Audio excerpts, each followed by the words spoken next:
President Bola Ahmed Tinubu has executed the job that made him to cut short his vacation in France and UK and rush back home.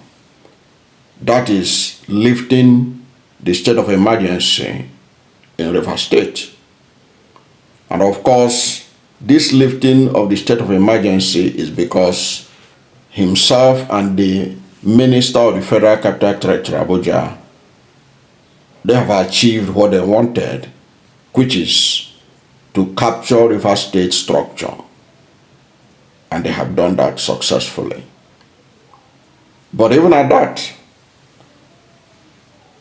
Peter Obi, the former governor of Anambra State, and the former presidential candidate of the Labour Party, as well as Alhaji Atiku Abubakar, former vice president and the presidential candidate of the PDP in the 2023 presidential election, have both reminded Nigerians in their reaction to the lifting of the state of emergency that what was done was an illegality.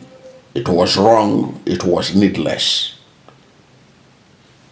And according to Alhaji Atiku Abubakar, there is nothing to clap for the president for lifting the state of emergency that shouldn't have been imposed in the first place. And that was also the thinking of Mr. Peter Obi, the former governor of Anambra State and the Labour Party presidential candidate in the last election. Peter Obi said that it was needless, it was pointless. These two top politicians in Nigeria used their social media handles to talk about their position on the lifting of the state of emergency. And Peter Obi said that that what is important now is that now that democracy has been restored when it was disrupted unnecessarily, is for the people of River State to learn a lesson from what had happened. And I hope that they will learn a lesson from what has happened, because it was all about the structure of River State. There was nothing unusual happening in River State that our democratic process could not have handled. That is the truth. Because the state of emergency was needless, like Peter Obi and Atiku pointed out.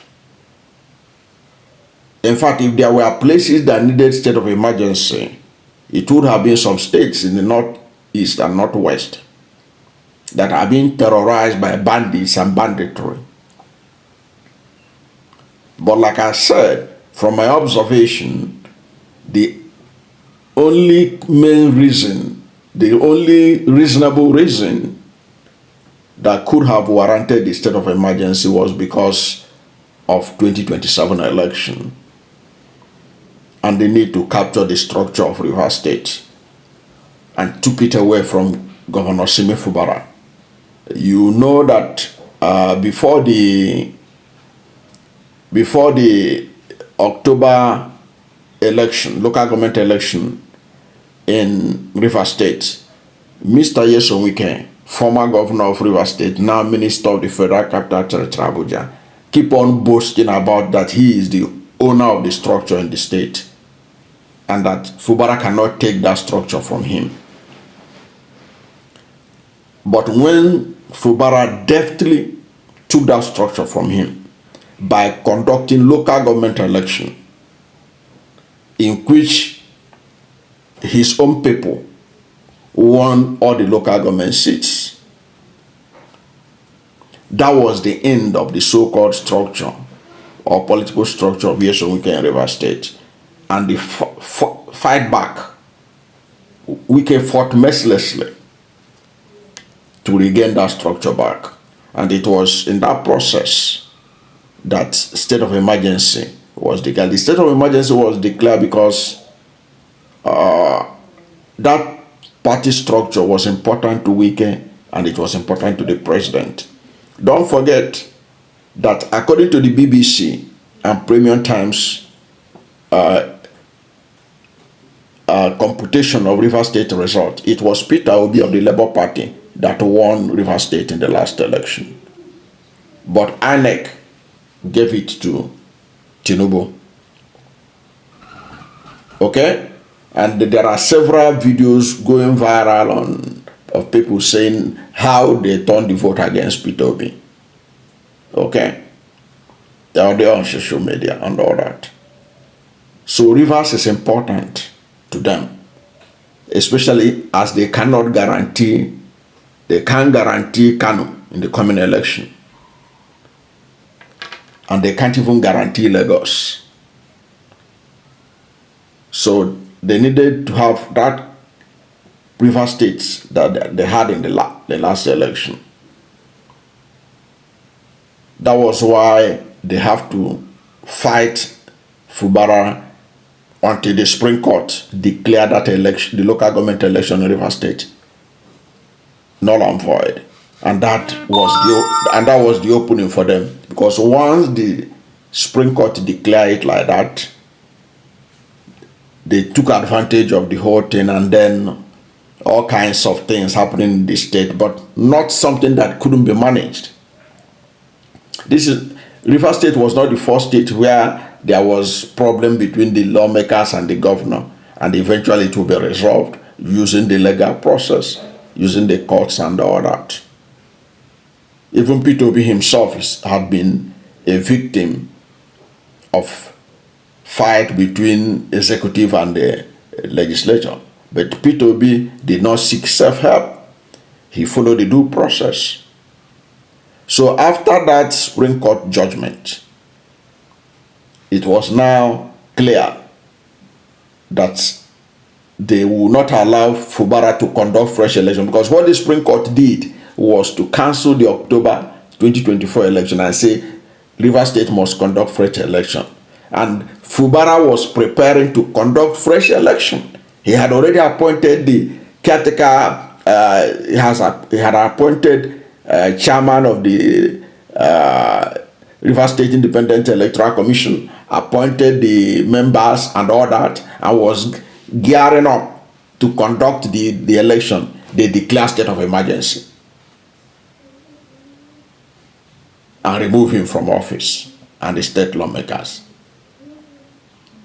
And you never ask yourself, why did the sole administrator that the Nigerian Bar Association says is an illegality, the only job he did in River State, beside paying salaries to workers, which anybody could have done,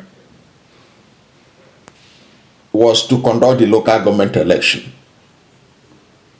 It was to conduct the local government election. Where has it been done in Nigeria's history that a sole administrator in a state of emergency will conduct local government election? Is that his responsibility? Even Alhaji Dantali, the chairman, national chairman of the Inter-Party Advisory Council, the umbrella body of all registered political parties in Nigeria, says it was an aberration. Because under the constitution, it's the governor that's supposed to conduct local government election through the State Independent Electoral Commission. But a sole administrator, a retired general in the army, be it that this is of the Navy, conducted it. Because the whole thing revolves around structure.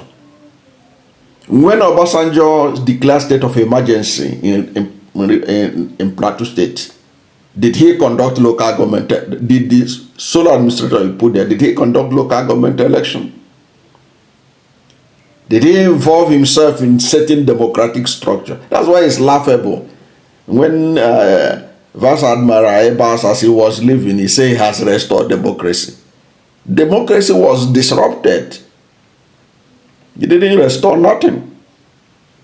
And I know that maybe somebody may still go to court to challenge that election. It remains to be seen. But the truth of the matter is that the whole thing was about power grab in River State to ensure that the structure is taken away from Governor Fubara, and to ensure that River State is in a position to be able to be delivered to Tinubu. But will River State be delivered to Tinubu? That's the big question. And that is what Peter Obi is hammering. He said that the important thing is to learn a lesson from what has happened. And it is believed, it's hoped that River State will learn a lesson from what had happened and that they are not going to reward those who disrupted their democracy. And there's no gainsaying that if 2027 presidential election is done in River State and is free and fair, those who impose this state of emergency will pay a political price. From what I've understood from the people of River State and all that, they are not happy with the state of emergency. They are not happy with the outcome. But they are happy that Fubara is back. Even if he's back and they are not sure whether he's going to be the old Fubara they know, given all that had happened, but at least one of their own who they elected is now in charge.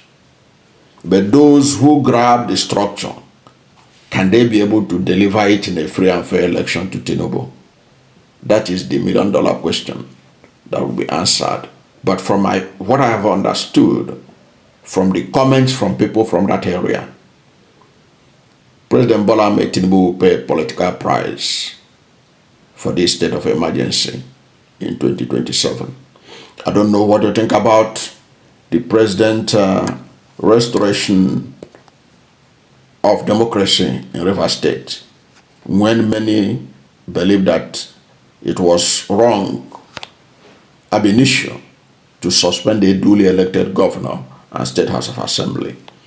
But whatever is your position, let's hear from you at the comment section. Thank you for watching this video. And if you are new to my channel, you have not yet subscribed to my channel, please subscribe to my channel, hit the subscription button, hit the notification bell. When you subscribe to my channel and hit the notification bell, anytime I have a new video, you'll be among the first to know. God bless you. And please don't forget to like this video, because when you like it, Google will rank it high and recommend it for more people. Thank you, and God bless you and yours.